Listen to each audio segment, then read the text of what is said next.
నేను మంచిగా ఉన్నామా, నువ్వు ఎట్లున్నావు? అదే అమ్మా, నీకు బాప్తిజం గురించి మాట్లాడదామని వచ్చినామా, ఎప్పుడు తీసుకుందాం అనుకున్నాను. అయ్యగారు నాకు డౌట్ ఏంటిదంటే బాప్తిజం తీసుకుంటే కష్టాలు వస్తాయంట కదా? అవునమ్మా, బాప్తిజం తీసుకుంటే కష్టాలు వస్తాయి, కానీ నువ్వు బాప్తిజం తీసుకుంటే కష్టాలు వస్తాయి తీసుకోకుండా ఉంటే అది పాపం అవుతుంది. ఇప్పుడు నువ్వు ఈ లోకంలో కొన్ని కష్టాలు అనుభవిస్తావు, కానీ మరణించిన తర్వాత నరకంలో 20 సార్లు బాధపడుతూనే ఉంటావమ్మా. బాప్తిజం తీసుకోమ్మా, నేను చెప్పింది విను. మరి ఎప్పుడు తీసుకుంటావమ్మా? రేపు రావాలా? పిల్లలు కొంచెం పెద్ద అయిన తర్వాత తీసుకుంటాను అయ్యగారు. అలా పిల్లలు ఏంటమ్మా, మీరు అప్పటి వరకు బతుకుతారన్న నమ్మకం లేదు కదమ్మా, ఇప్పుడే తీసుకోండి. కొంచెం సమయం ఉంది కదా, పిల్లలు కొంచెం పెద్ద అయిన తర్వాత తీసుకుంటాను అయ్యగారు. సరే కాదమ్మా, తీసుకోండి అమ్మా, నేను చెప్పింది వినండి, దయచేసి నా మాట వినండి, మీ మంచి కోరి చెప్తున్నా. సరేనమ్మా. కొన్ని సంవత్సరాల తరువాత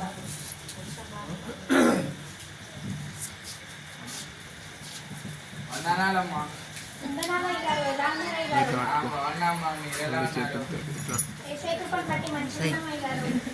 అదే అమ్మా, మళ్ళీ మీ బాప్తిజం కోసం మరి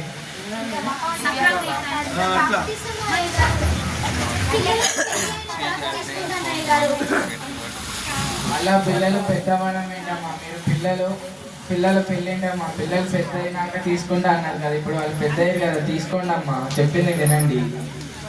సమయం ఉంది కదా అయ్యగారు, ఇంకా పిల్లలకు పెళ్లి అయిన తర్వాత తీసుకుంటాను అయ్యగారు.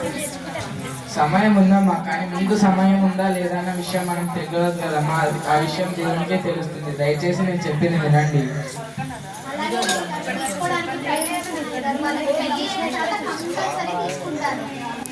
సరేనమ్మా, వాళ్ళ పెళ్లిల తర్వాత వస్తానమ్మా, నేను వెళ్ళొస్తా.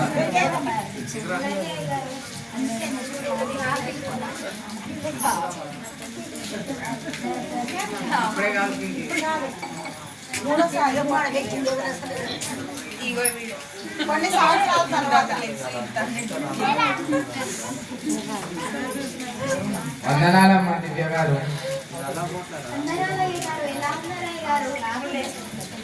బాగున్నానమ్మా. అదేనమ్మా మీ బాప్తిజం గురించి. అయ్యో బాప్తిజమా, నాకు మనవరాలు అయిన తర్వాత తీసుకుంటాను. పెళ్ళిళ్ళ పిల్లలు పెద్దవాళ్ళం అన్నారు, వాళ్ళ పెళ్ళిళ్ళు అన్నారు, మళ్ళీ మనవరాలు ఏంటమ్మా, నేను చెప్పింది వినంటమ్మా, మీ మంచి కోరి చెప్తున్నా, దేవుడే నన్ను మిమ్మల్ని దగ్గరికి పంపించండి, చెప్పింది వినండి. అయ్యో అదయ్య గారు, ఇంకా కొంచెం సమయం ఉంది కదా అయ్య గారు, వాళ్ళకి మనవరాలు అయిన తర్వాత తీసుకుంటాను అయ్య గారు, ఖచ్చితంగా తీసుకుంటాను అయ్య గారు. అలా కాదమ్మా, నేను చెప్పింది వినండి, మీరు నరకం వెళ్ళడం నేను చూడలేనా, దేవుడు చూడలేడమ్మా, దయచేసి నా మాట వినండి ప్లీజ్ అమ్మా, నేను చెప్పింది వినండి. సరేనండి అయ్య గారు, తీసుకుంటాను అయ్య గారు, కొన్ని రోజుల తర్వాత సమయం ఉంది కదండి అయ్య గారు. అది కాదమ్మా, రాజ్యాల మీదకి రాజ్యాలు వస్తున్నవి, దేవుని రాకడ త్వరలో రాబోతుందమ్మా, నేను చెప్పింది వినండి. బాప్తిజం తీసుకుంటే మీరు స్వర్గంకి వెళ్ళారు, ప్రభు అయిన యేసు పాదాల వద్ద మీరు కూర్చుంటారు, కానీ తీసుకోకపోతే నరకంలో 20 యుగాలు కాల్తారమ్మా, చెప్పింది వినండి. బాప్తిజం తీసుకోకపోవడం చాలా పెద్ద పాపం అమ్మా. సరేనమ్మా.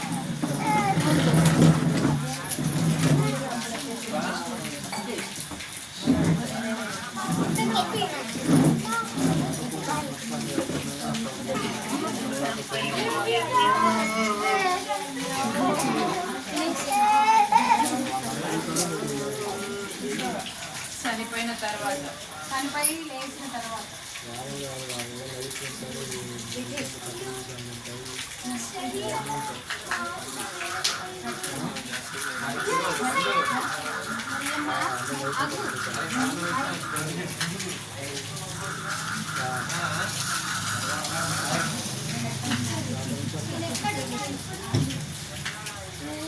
శరీరము ఆత్మ వేరే కదా,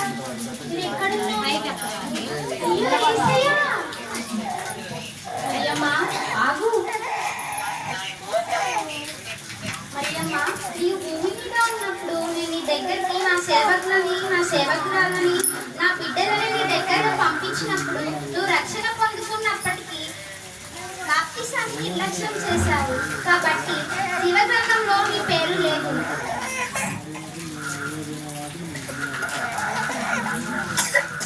ఈ మార్గం ఇటు కాదు, ఈ మార్గం ఇటు, వెళ్ళు నరకానికి. ఏసయ్య నరకమా వద్దేసయ్య, నేను వెళ్ళలేను ఏసయ్య.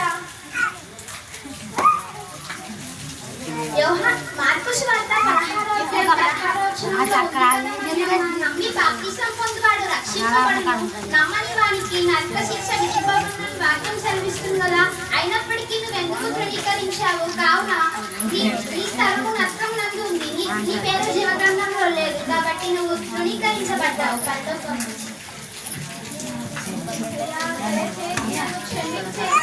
నువ్వు కరుణామయుని కదేసే, నాపై కరుణ చూపించి నాకు ఒక 2 గంటల సమయం ఇవ్వండి. నేను వెళ్ళి బాప్తిసం తీసుకొని వస్తాను. దయచేసి కృప చూపించవా తండ్రి?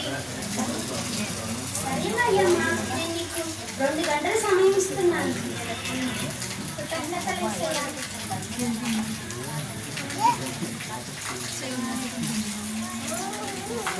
అయ్యగారు, అయ్యగారు, అయ్యగారు, నాకు ఇక్కడ నుంచో దివ్య స్వరం వినిపిస్తుంది.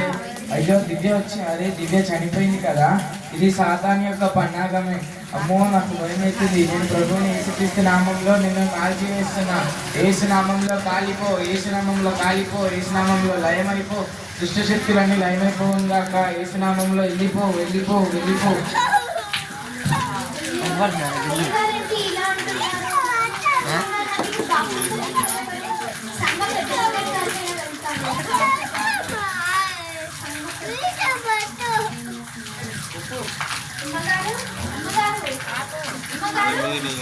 నాకు ఎక్కడ దివ్యస్వరం వినిపిస్తుంది. దుష్టులు నా దగ్గరకు వచ్చేవారు. అయితే ఏ స్నామంలో సాతాన కాలిపో, ఏ స్నామంలో నేను బంధిస్తున్నాను, ఏ స్నామంలో నేను కాలిపో, కాలిపో, కాలిపో. సంఘ పెద్దగారు కూడా ఏంటి ఇలా అంటున్నారు? మరి నాకు బాప్తిసం ఇచ్చగలరు? ఎవరి దగ్గరికి వెళ్ళాలి? మా అక్క దగ్గరికి వెళ్ళి బాప్తిసం తీర్పించమని అడుగుతాను. అక్క, అక్క. సైతానా నువ్వా? యేసు నామములో కాలిపో, కాలిపో. అయ్యో, అందరేంటి ఇలా అంటున్నారు? అక్క కూడా ఇలానే మాట్లాడేస్తుంది. మరి చివరిగా నా భర్త దగ్గరికైనా వెళ్తాను. ఏమండి, ఏమండి, ఏమండి, వచ్చి నావే నా దగ్గరకు వస్తావని అందుకే గొప్ప దగ్గర పెట్టుకున్నాను.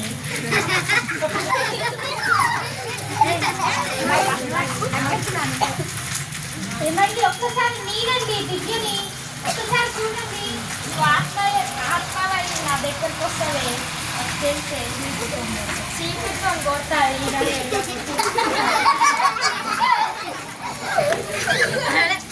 అయ్యో, నాకు బాప్తిసం ఇచ్చేది కదా. నేను ప్రతి ఒక్కరి దగ్గరికి బాప్తిసం ఇవ్వమని అడిగాను. ఎవ్వరు బాప్తిసం ఇప్పించలేకపోయారు. అయ్యో, ఏమో సమాధానం చెప్పాలి.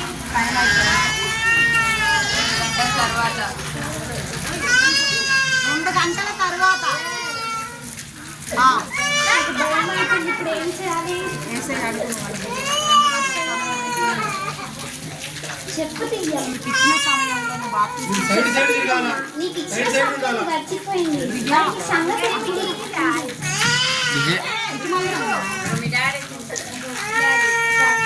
ఏసయ్య, నేను ప్రతి ఒక్క దగ్గరికి వెళ్ళి బాప్తిసం ఇప్పించమని అడిగాను ఏసయ్య. వారు నన్ను చూసి భయపడుతున్నారు ఏసయ్య. సమయంలో పోలేక సద్వినియోగం చేసుకోవాలని వాక్యం చదివిస్తుంది.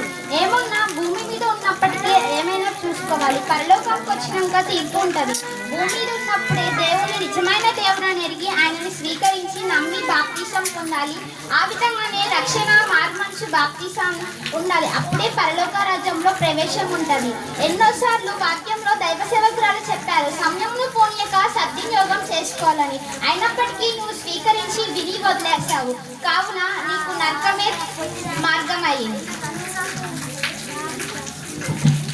చూశారు కదా, ఈ స్కిట్లో ఉన్న అర్థం మనం అందరం గ్రహించుదాము. మరియమ్మ ఎంత సమయం ఇచ్చినా దేవుణ్ణి బాప్తిస్మం తీసుకోకుండా పిల్లలు పెద్దోళ్ళు అయినాక, పిల్లల పెళ్ళిళ్ళు అయినాక, పిల్లలకు మనవళ్ళు పుట్టినాక తీసుకుందామని అనుకునే లోపు ఆమె చనిపోయింది. దేవుని యొద్ద మనందరికీ తీర్పుండి. నమ్మి బాప్తిస్మం పొందినవాడు రక్షింపబడును, నమ్మని వారికి శిక్ష విధించబడునని వాక్యం సెలవిస్తుంది. ఎవరి పేరైనను జీవగ్రంథమందు వ్రాయబడినట్టు కనబడని ఎడల వాడు అగ్నిగుండంలో పడవేయబడునని వాక్యం సెలవిస్తుంది. కనుక ఈ మరియమ్మ స్టోరీ మనందరికి ఒక కనవిప్పు కావాలని చెప్పి ఈ చిన్న మా ప్రయత్నం. సమస్త ఘనత మహిమ దేవునికే చెందును గాక. ఆమేన్.